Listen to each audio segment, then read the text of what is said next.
Assalamualaikum warahmatullahi wabarakatuh. Alhamdulillahi rabbil alamin. Wabihi nasta'in ala umurid dunya waddin. Wassalatu wassalamu ala sayyidina Muhammad wa ala alihi wa sahbihi ajma'in. Wa qala Allah subhanahu wa ta'ala fil Qur'anil Karim. Bismillahirrahmanirrahim. Ya ayuhan nas antumul fuqara'u ilallah wallahu wal ghaniyyun hamid. Sadaqallahul azim. Kaum muslimin dan muslimat sedang jamaah zuhur yang dimuliakan Allah, baiklah sambil kita niat i'tikaf, mari kita memahami kembali materi lanjutan kita. Pertemuan yang lalu telah kita bahas tentang perbedaan dari yang beda. Hari ini memahami persoalan makna qiyamuhu binafsih. Jadi berbicara agama tentu harus dasar dalil agama. Yaitu dalil agama, dalil dasar ada dua. Al-Quran dan hadis disebut masadir. Masadir ini adalah sumber asal. Di luar dua ini disebut dalil. Maka kalau kita pelajari usul fikih ada masadir, ada dalil. Apa yang membedakan? Kalau masadir itu pasti karena sumber. Kalau dalil itu jalan menuju kepada sumber. Misal, di jalan ditulis 100 meter ada sumur. Cara ke 100 meter ini banyak cara. Ada jalan kaki, ada pakai kendaraan, ada udara, ada darat, dan seterusnya. Kalimat yang ditulis 100 meter ada air, ada dua kemungkinan. Bisa ya, bisa tidak. Air pasti ada. Sumber ini dari Al-Quran dan hadis pasti benar. Maka memahami qiyamuhu binafsih adalah sebuah keniscayaan bagi orang yang beriman.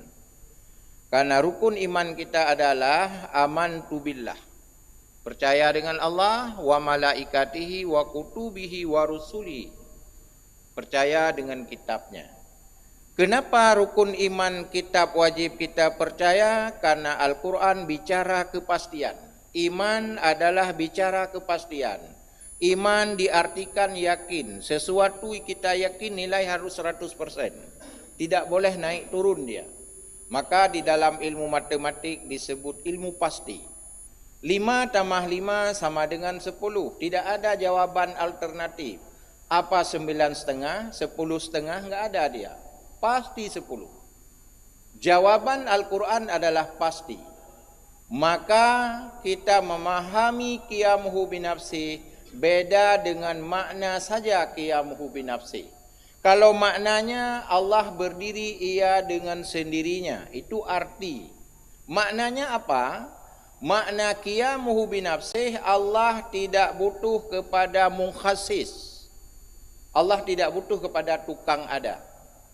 Kedua, Allah tidak butuh kepada mahal, tempat berdirinya Tuhan. Maka jika ada aliran yang mengatakan Tuhan di langit, ini perlu diperhatikan benar-benar. Kalau Tuhan di langit, Tuhan telah bertempat. Bertentangan dengan firman Tuhan, Ya ayuhan nas antumul fuqara'u ilallah wallahu wal ghaniyyun hamid. Ada orang lagi bertanya, kan ada ayat Allah bersemayam di atas aras. Bersemayam di atas aras memiliki dua makna. Bukan arti Allah duduk di langit. Dua makna. Pertama maknanya Allah maliku mulki jalla jalla. Allah yang menguasai dan pemilik alam ini.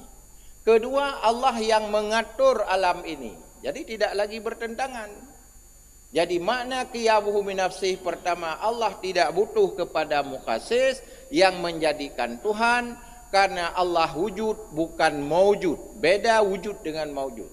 Kalau wujud ada tanpa tukang ada, sedangkan maujud ada karena ada tukang ada, terjadi kausalitas pada benda itu. Allah tidak. Ghaniyun hamid, Allah kaya secara mutlak. Walaupun kita sering menyebutkan kaya si fulan, kaya toki fulan, kaya bapak fulan, itu kaya muqayyad namanya. Allah kaya mutlak.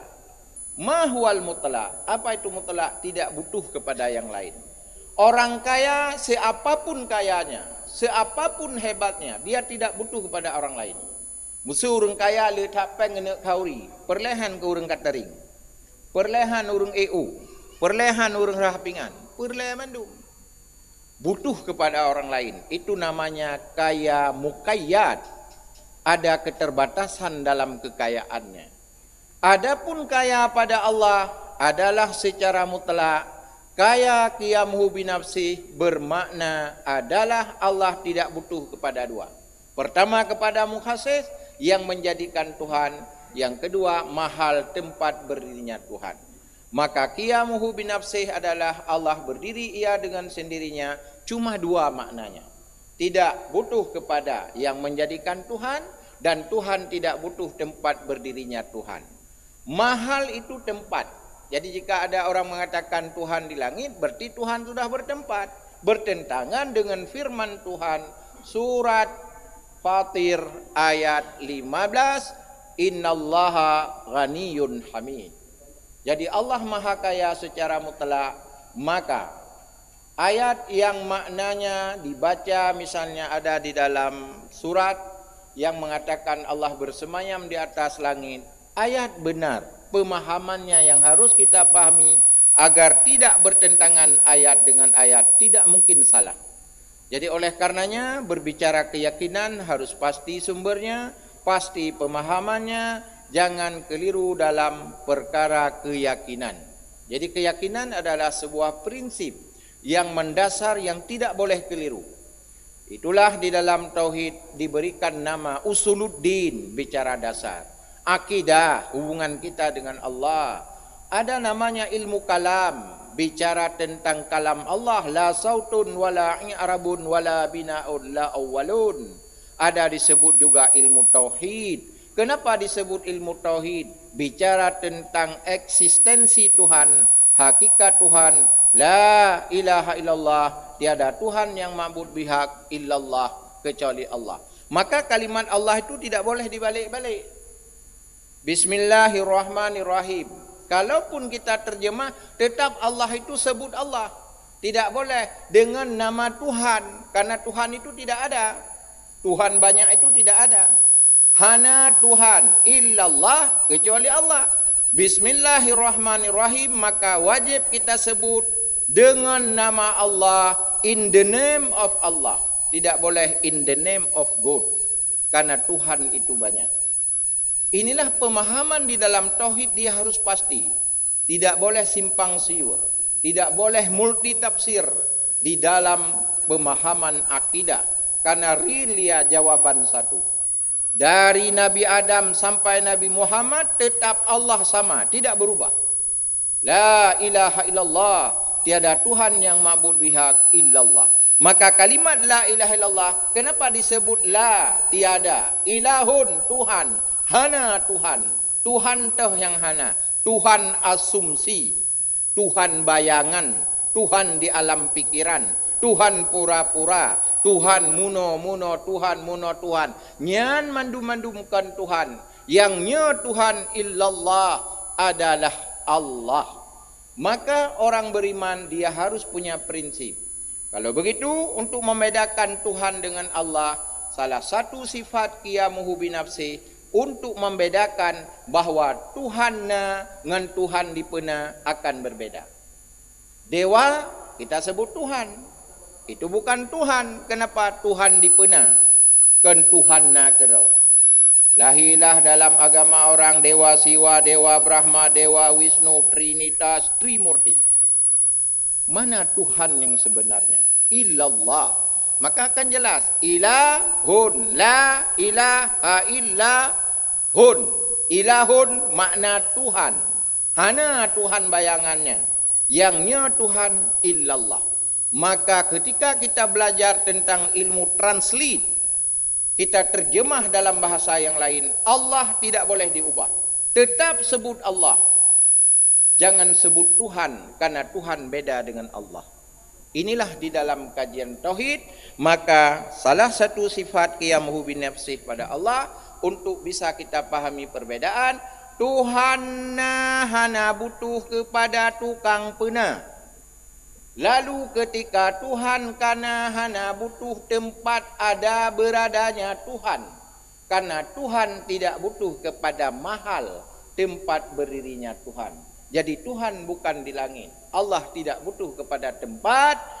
Itulah makna qiyamuhu binafsih. Dua maknanya. Kita ulang sekali lagi.